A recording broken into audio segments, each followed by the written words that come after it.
Okay, 2002 was quite a significant year for me personally as well, because it's the year I really got back into working seriously on recording projects in and out of the county after nearly 20 years of just really being a bit of a botanical tourist because of the demands of work and family and so on. So I thought what I'd do is look at the number of botanical projects that have come from the BSBI over that period, because they've occupied me pretty well solidly ever since, either the execution or planning or whatever.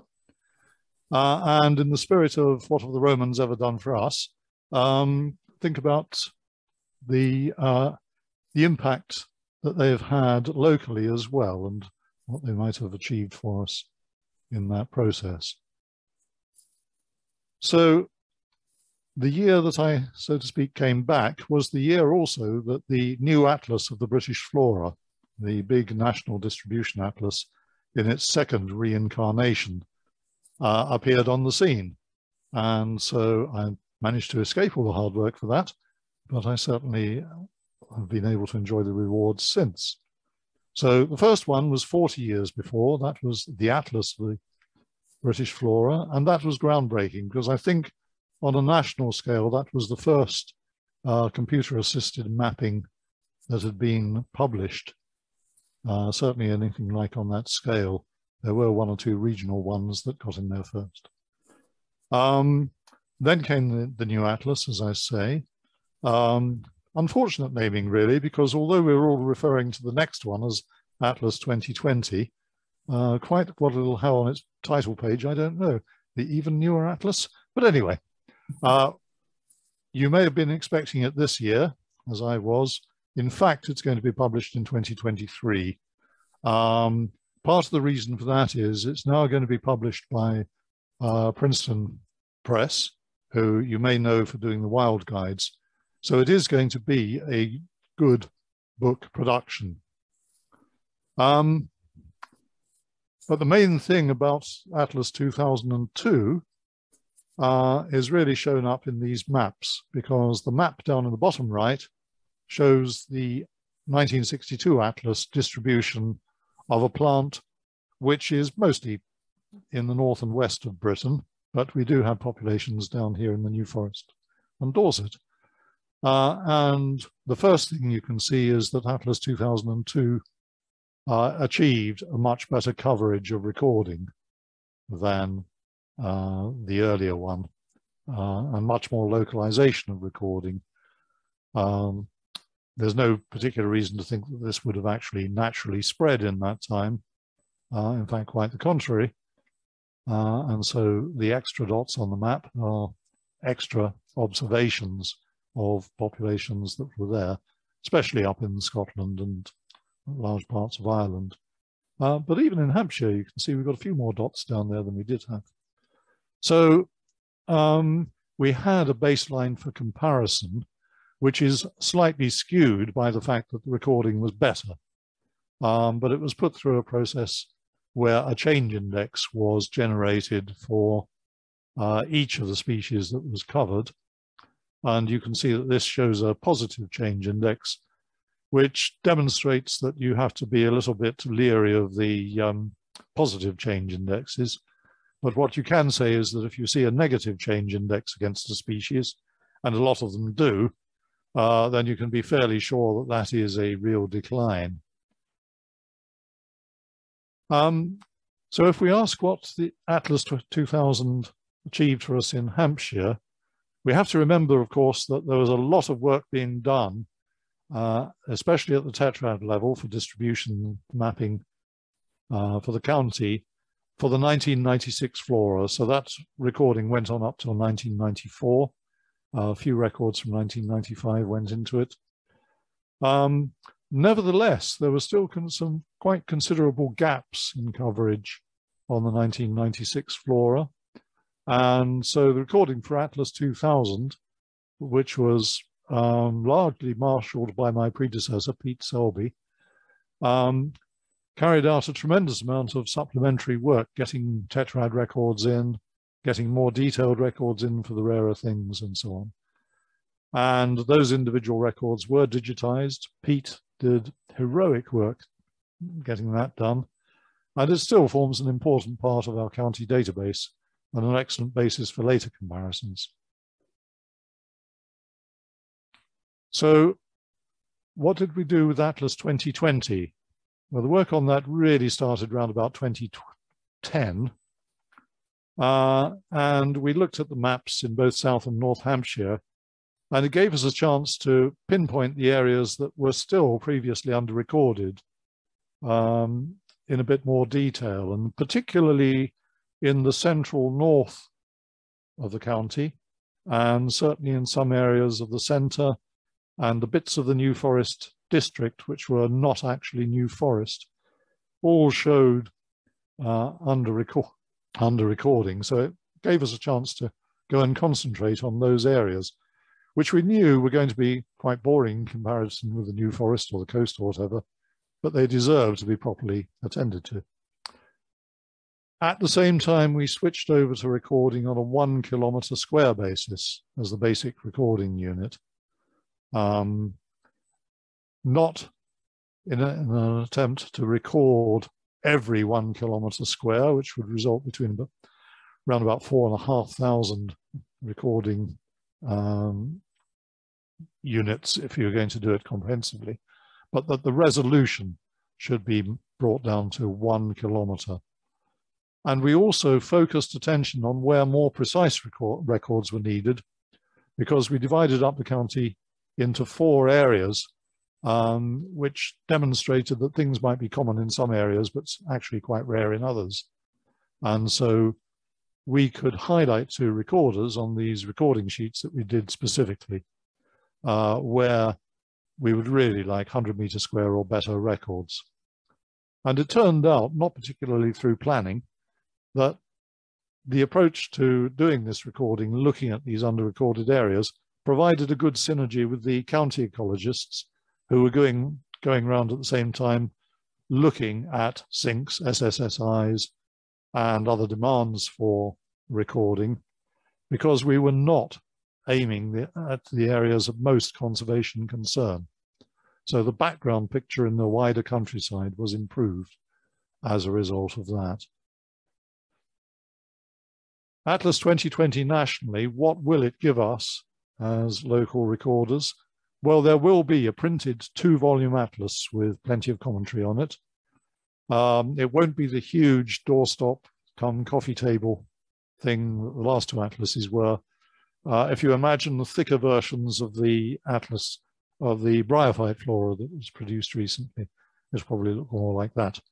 There will be summary documents for the environmental agencies in each of the countries in Ireland and the UK. And there will be an online atlas site, and that's going to have an impressive amount of detail and some quite good interactivity.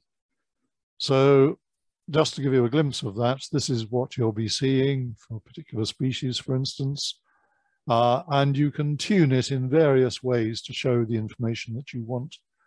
And you can extract maps or downloads of data for that at a resolution of up to 1 tetrad. And you'll see on this side that you've got quite a lot of description and description of trends in species in more detail than was given in Atlas 2000. So if we take an example following on from something that Andy showed, let's take this species bay, which is a non-native, and I would say it's a non-native invasive, and we can run the time series on that. You can see that it is becoming an important factor, and it turns up a lot outside areas where it's actually planted, almost certainly climatically driven, although there is, of course, more interest in recording non-native species these days. But tremendous spread on that. I just run it again. Pretty impressive. So that's Atlas 2020 online. You'll notice up here there's a whole series of tabs that will include a lot more information, much of which is still being developed. but you will be able to zoom in on areas and bring up more detailed maps there. So it will give you a lot of what you have on the mapping currently available on the BSBI's national website, but in a rather more focused and better form. And the pages will include extensive galleries of pictures of a lot of the things that are being mapped, as well as other information on ecology. So that was, in a way, the project I missed until it came round for the new incarnation. The project I really landed up in more or less straight away was one called Local Change. And Pete was actively setting this up, but he then got a national paid post with BSBI. And so I took on quite a bit of the project management for Local Change in our area. I've always been rather ambivalent about this project. Basically, it's a survey of tetrads spread evenly across the UK, no regard to habitat quality, so they're just allocated on a very arbitrary pattern basis. And there'd been an initial survey undertaken in 1987 to 1988. The repeat survey ran from 2003 to 2004. And as you can see, it didn't involve a very large number of tetrads in Hampshire, 11 whole tetrads, but it involved going out and recording within those tetrads. There was a methodology published, but it wasn't always very strictly defined or strictly followed on the two particular survey episodes. As a result of which, I was rather skeptical about how much of value it would actually reveal on the second attempt, because once you've got the data from the first attempt available to you, there's always a terrible temptation to try and emulate what you've done and to go on looking to find things that are missing from the first one, as a result of which you find a lot more extra as well. So I doubted whether it really gave a realistic picture on the second attempt, and that a third one would really be necessary. But a lot of very clever statistics were applied to that, in order to produce this book called Change in the British Flora. And some of the people who are more statistically sophisticated than I am also raised concerns about whether they were always appropriately applied. It's an interesting book, but I'm not sure how valuable it is in the long term. The next big thing that nationally was being promoted very heavily was a rare plant register for every vice county across the UK and Northern Ireland at least. So very heavily promoted and supported. The outlines for criteria for doing it were common, but the actual outcome was tackled very differently in many counties. And so we have simple taxon lists in some counties. Most counties produced at least a record spreadsheet, and a few of us who are devils for punishment went on to produce a whole sort of mini flora for the rare plants in their county. And some of you will be familiar with the Hampshire one, I'm sure. So the completeness of coverage, it still isn't anything like total, and it's variable in different parts, but it is very good in southern England, excluding southwest England and Wales. Wales managed to get everywhere covered. And many of those are now available online. So they are a valuable resource if you're concerned with conservation of plants, because they give you a lot of detail about the records.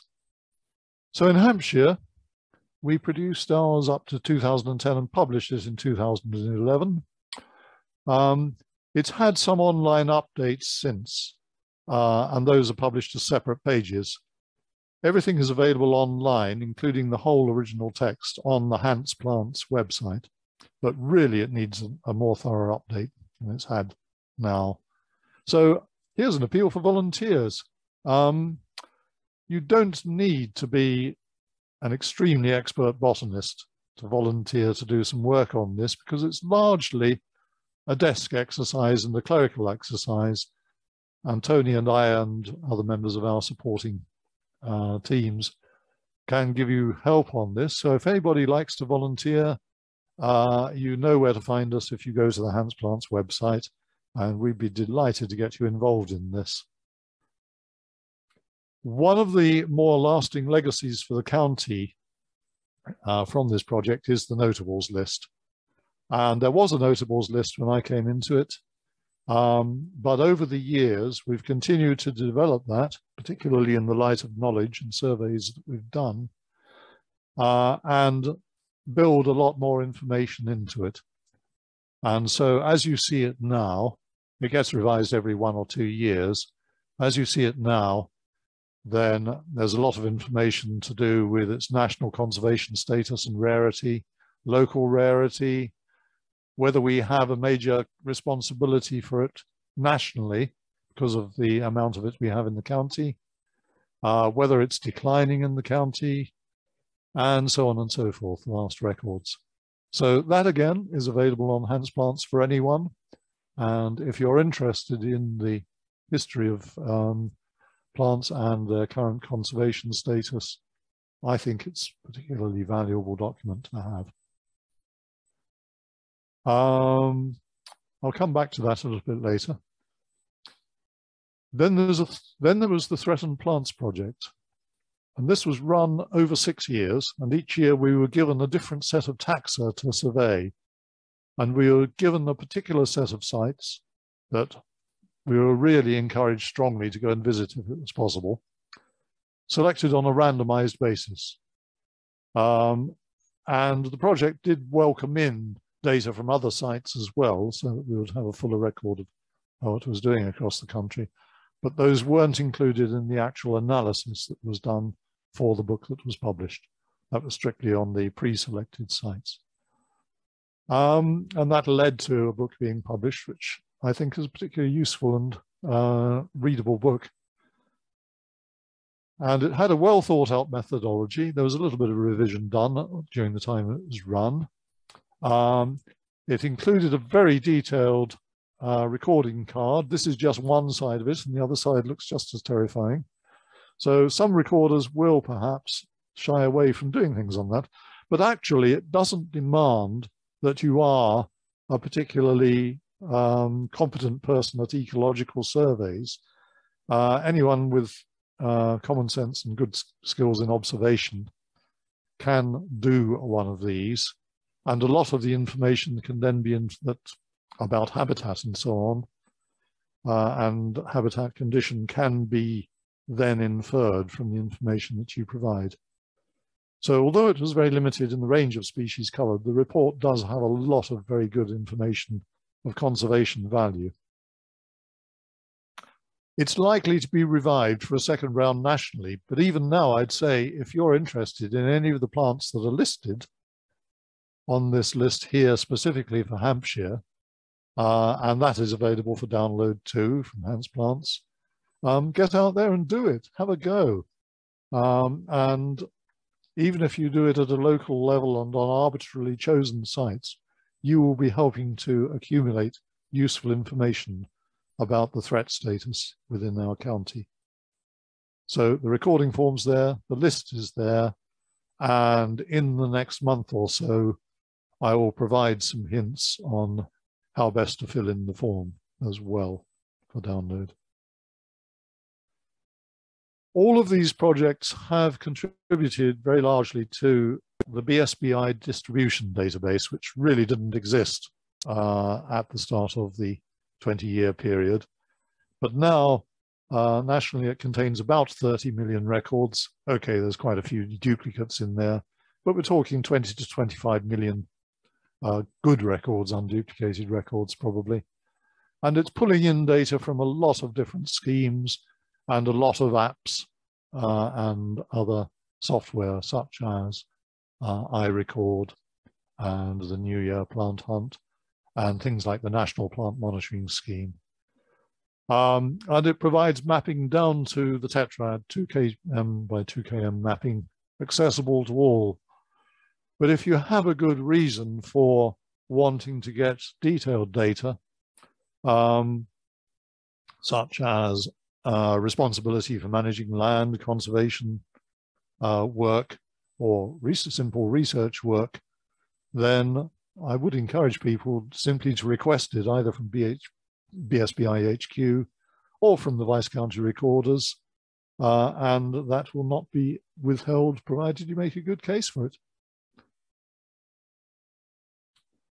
So if we look at the future in terms of national projects that are going to come along and impinge on our work, there may be a local change restart, but I think there'll be quite a rethink on the protocols for that. So it might be, it might be that really it's baselining that project again from scratch. There may be a threatened plants project round 2, but as I've said, it's still useful to be doing it anyway. There is a thing coming to be called the LORE project, L-O-R-E. I can never remember what it stands for, but basically it's just a sweeping up process that is looking for things that have not been recorded recently in a hectare in a 10 km by 10 km grid square, seeing if they can be tracked down. There aren't huge numbers of those in Hampshire, to be honest, but it's worth a consideration, I think, locally, because you don't have to get very deeply involved in it to be able to contribute. And there is a proposal that we do county-based site registers, which is not high on my priorities anyway, but if anyone is interested in doing that, I would certainly support them to do it. Meanwhile, we've concentrated our effort in the last couple of years, and will probably continue to do so, on a number of things locally which aren't on the horizon nationally. And one of them is doing more site-based recording, especially on sites with some public access. Now, that's only partly because it's easy then to go and look at them, but also because a lot of those sites, as the last couple of years have revealed, are sites which have a lot of public pressure on them, not mostly to the good recently. So that's included local nature reserves, country parks, wildlife trust sites, and other amenity sites. And totting up what we've done just in South Hampshire, which have often been multiple visits and often by teams, we've looked at over 25 sites, and some more of those are planned. And if you look at the Hampshire Flora Group's program, you'll see that some of those are actually in the plan program as public meetings involving more people. And I hope that that can continue, and other things will help to contribute to the use that can be made of that information. We need to wrap up, Martin. Okay, can I have another 4? Yeah. Thank you. The store. Okay. All right. Okay. Also, Tony and I are both keen to see work started on an online supplement to the 1996 Flora of Hampshire.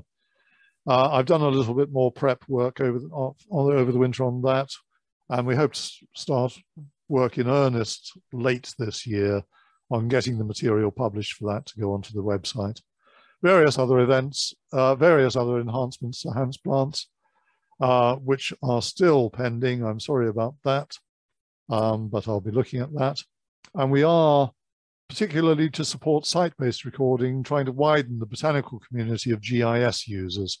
And we now have a lot of county resources, GIS layers, that are available if you're interested in using either QGIS or one of the commercial offerings. And that will provide support for both those things noted there. And meanwhile, of course, we continue to work in tandem with the Hampshire Flora Group. So field meetings for surveys, recording, training, and just having a good time in the countryside. Workshops online, and we're hoping to get those going face-to-face again. And if you want to know more about any of those, visit the Hampshire Flora Group Facebook page, called originally enough Hampshire Flora Group, and visit the Hants Plants website. So there's the contacts, and there I can leave it.